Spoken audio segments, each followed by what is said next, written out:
King Nebuchadnezzar built a statue of gold, demanding all bow before it. But 3 men, Shadrach, Meshach, and Abednego, refused to worship any but the one true God. While the people bow, 3 men remain standing. Their faith is unshaken, their resolve firm. Furious at their defiance, the king demands an answer. Will they change their minds or face the fire? The furnace is heated 7 times hotter than usual, its flames roaring like an angry dragon. The king gives his final command. The 3 men would not bow before the king. They were bound and thrown into the fire.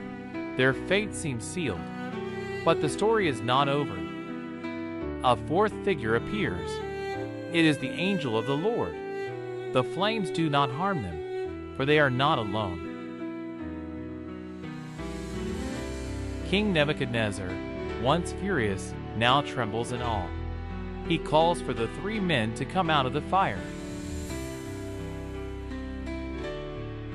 Not a hair on their heads is harmed. The king declares, "No God can save like this," and the world remembers their faith.